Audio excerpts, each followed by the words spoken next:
Hey everyone, welcome back to another 14-day assessment of my business. Last time we went over time and just kind of analyzing and reviewing and doing like a little audit of how my time is being used throughout the week as someone who has a part-time business and what I can do to improve how I use my time or what might be wasted on certain things, things like that. So if you missed it, go ahead and check it out. It's in the previous video. Today we're going to be talking about assets, and by that I mean what do I have to use for the business right now, and am I using that enough or am I not using it at all? So we're going to go over assets. Assessment. And this is being spelled right. I did check. And I apologize for the lighting. I was hoping it'd be recorded earlier so I wouldn't get such a harsh shadow, but it is what it is. All right. So assets assessment. So I already have inventory currently that you have to sell on my Etsy shop and things like that. So I'm just going to put down current inventory just so I can remember that I already have things to sell. Now I also have things that can be used to make new stuff, and I will be making a log of that here in a minute. But I do want to note that I have software to make digital files. And this is something I don't quite utilize very well. I have ideas for it, but I don't normally make time to set it up. And that's usually because the digital files are a little bit more involved, and I love doing them. I definitely enjoy making them. But I also have to keep in mind that those aren't things I can take to conventions. I have thought about making printouts and doing like little kits and stuff for some of those digital files, such as like tags. I have a couple Artist Alley things and just finding ways to bring that to a physical media, but it's not something I put too much thought in. So I just don't spend my time on that right now. And that's okay. I'm not really going to write that down because it's just not where my business is going to lead towards. That's more like when the business is more established and more the foundations are a little bit more solid right now or in the future, then I can start thinking about how to bring the digital files into physical form. But I do have software, and I am going to point out that this is also used for YouTube and social media ads because that is useful.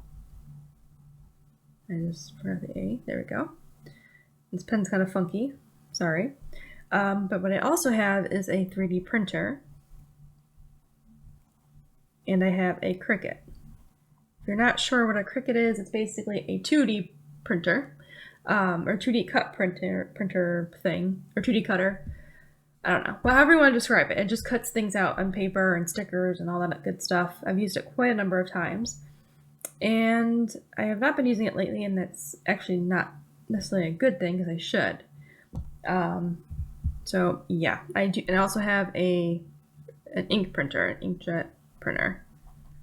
It's actually EcoTank from Epson. I'm just going to put that on there, EcoTank. And the reason I'm going to put that it's an EcoTank is because I've only had to buy ink for it once, and that was only for the black. So obviously I need to utilize that more for color.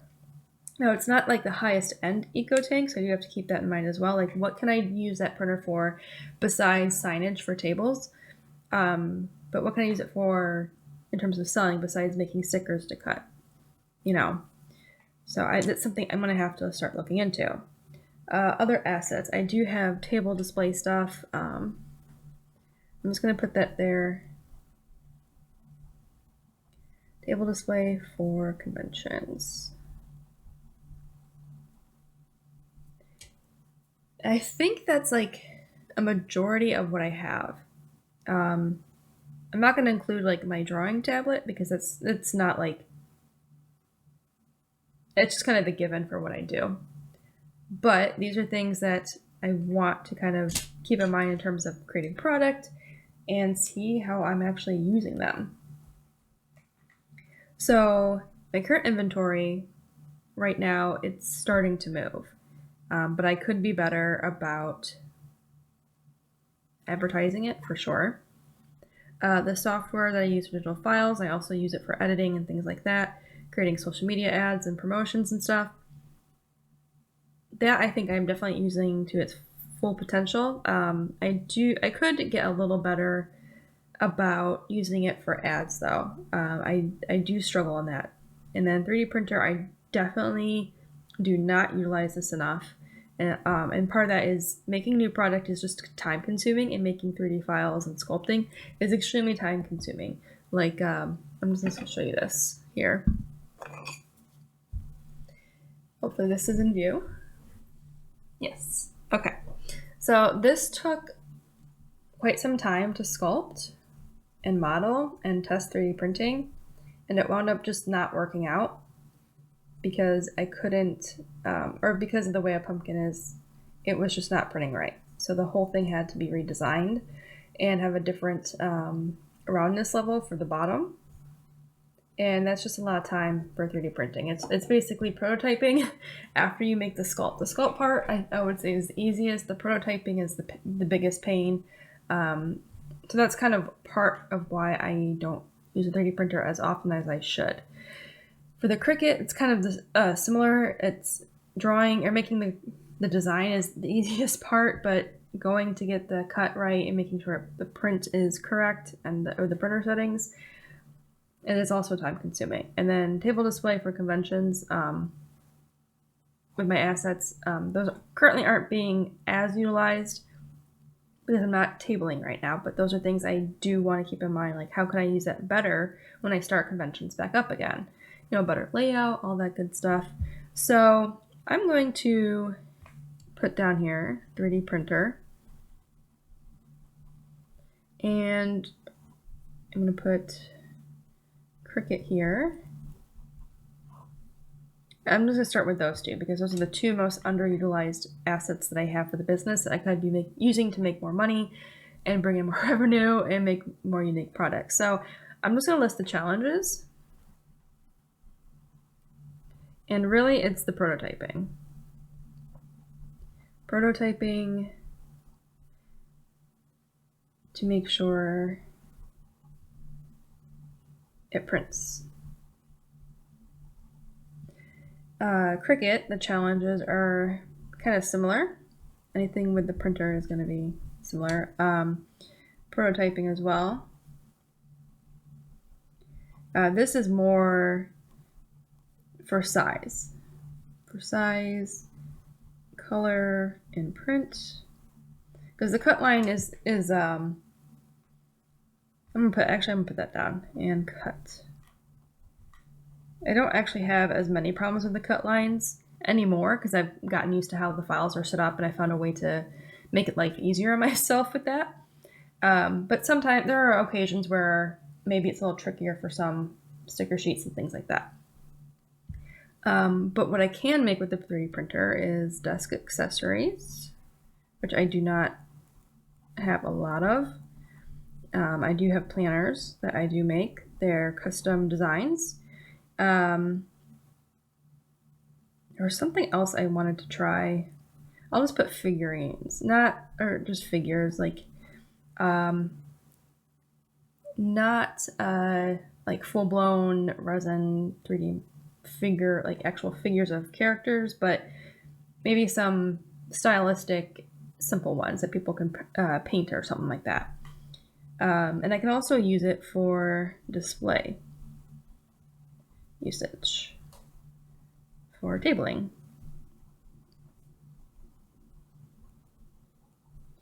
And then the Cricut, I need to make more stickers. That's the primary use. Sticker sheets. And I have actually played with iron-on transfers and vinyl. Are they vinyl stickers? I want to say vinyl transfers because it's just like to put on glass and stuff. I have played with that, and it's not as difficult as I thought. It's just more nerve-wracking because if you make an error, you basically ruined a blank product and you have to redo it. But the vinyl transfers are not, they're fun. I actually enjoyed making them. I don't know, it's just, I think because it's more like I have to be more involved with it, like to peel it off. That might be why, I don't know. So I should be making more stickers and sticker sheets, and I should be starting to research iron transfers or iron-on transfers and vinyl transfers. And the hardest part about this is going to be the prototyping and testing, because vinyl transfers are not something I can print on. They are solid color, but there are ways to do multiple colors with the vinyl transfer and kind of layer it on the final product. That is more time consuming. So in our time assessment video, I have to be mindful of how much time certain things take, and if I have the time to do it. And that's, I think, what's holding me up for expanding usage of these two things right here is time. So I'm going to actually write that down too. Overall time for prototypes, I'm just going to say prototypes overall, and testing is minimal. And that isn't like ideal. So what I need to do is find a way to set aside time to start looking more into these things, and that way I can actually leverage the two main things that I have that could actually bring in more profit and things like that by allowing me to make more actual products to sell, whether it's just more sticker sheets and stuff, and more desk accessories and things like that. That's what I need to start doing. And because I do have someone I live with, I might kind of recruit them for help. Like, hey, I'm going to make all this stuff. I need you to watch this 3D print. Can you just monitor that for me while I go do other stuff? Or give it to them to make the 3D print file. So there are some things that maybe I could ask for help on,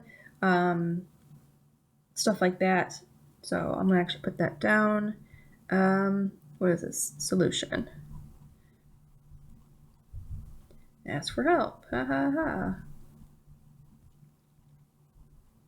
Ask for help. I can also set a certain amount of time per month to do just the research and just the testing, and pick one day a month.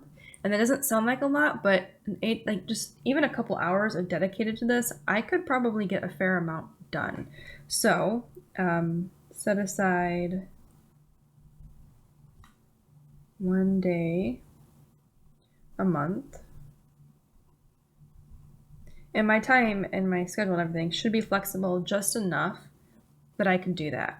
So on days where I'm doing my meal prepping and things like that, I could probably, while I'm waiting for things to cook or bake or process, that would be a really good time for me to start researching iron transfers, vinyl transfers, slicing files, because it doesn't take a long time, but I still need time to do it. And why not do a little bit of multitasking, or taking more advantage of downtime during meal prep days. So I guess take advantage of meal prep days.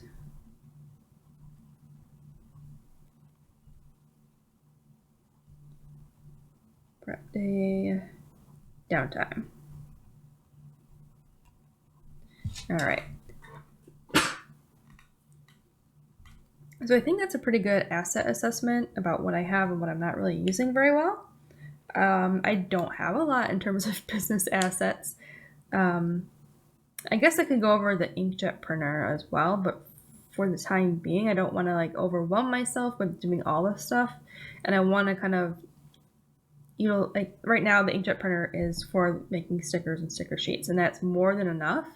I just want to make sure that with the Cricut, I'm actually using it to its full potential, without adding on another type of product, or not a product, but more things for me to monitor. By just having the sticker and sticker sheets, I don't have to worry about checking the color and everything on the print itself, I can just continue to focus on that. And then the iron transfers and vinyl transfers are solely just on the Cricut. So I'm not adding more work for those necessarily. That's just setting up the file and then cutting it, and then testing it out. The only thing that with iron transfers is I also have to keep in mind I have to literally iron things on, like bags or whatever else, but that could also be something, maybe I research that and I can create a long-term plan to incorporate it into my product line. That's something I can definitely do. And that would be something I probably should start doing, because I have looked into heat presses and stuff, but I don't think I've set myself up to actually incorporate it yet. I can't just buy a heat press and be like, well, I don't know how to do everything else, but with some iron transfers, I can at least do some practice on regular paper. How does this design look? Things like that. And that can help me gain some skill. So when I actually get a heat press, the iron transfers and stuff like that, I already know how to set up my files to layer the iron transfer, maybe to add multiple things, how to lay things out on the cutting guide, I guess, whatever the Cricut calls it, the cut lines, in a more cost-efficient way, so I'm not wasting a lot of product. Same with vinyl transfers. So I think that's something that would be good to start gaining skill and knowledge of now, even if I don't have all of that. So that could be something I do as well by taking advantage of meal prep day downtime. And then 3D printer. The reason this is a little bit more challenging is the sculpts aren't necessarily difficult, but they do take time to perfect for being able to 3D print properly. So for that, like I said, I can ask for help for someone else to watch the 3D printer to make sure nothing breaks, nothing goes weird with the 3D print, because it does take a couple hours. I don't want to waste 8 hours of nothing but failed prints, and then I'm sitting here trying to troubleshoot it every time. So I could either take advantage of maybe shapes I already have. Like if this shape didn't work, but I have one that does, I can go and take that shape and just use like a base model from that and make more successful designs and not have to worry so much about the 3D print. So I'm gonna actually write that down as well. Utilize already made 3D prints and shapes. That's something that could definitely help me reduce the amount of time and stress it takes to test out a print. And that could help me increase more product that I have in mind that I would like to print and kind of utilize my 3D printer a lot more. And then for display usage, just like it's not necessarily a time saver to create displays, but I could create some really unique stuff that can boost my table display. So that's something I actually already have in mind, that maybe I can also set time aside for doing a meal prep day to design. So that's pretty much it for my assets assessment. It's not like anything major or big, but it's something that I kind of wanted to remind myself of what I have already, because it's not that I forget, because this stuff is like literally right next to me. It's just I never really gave thought to how to basically maximize my use out of that stuff and build it into the time that I have, which is kind of already limited. So by doing this, I can be like, okay, this is what I can do long term, which is the vinyl and iron-on transfers. And then short term, I can just continue focusing on sticker sheets and use that time to research how to set things up for vinyl and iron-on transfers by maybe using these files already. Kind of like, how can I take this and build it into the future, If that makes any sense to you, it makes sense to me. So yeah, that's pretty much it for the asset assessment. If you haven't done this, maybe you can go over what you have already, what you could leverage better for your business, or what you're already using for the business that maybe you could say how can I take it a step further without like adding more work on, you know? How can I take what I already have and make things a little easier on myself as the business expands? So yeah, that's pretty much it. Thank you for watching. If you have any questions, as always, down in the comments below. Let me know how your business looks for assets, and I will see you in the next video.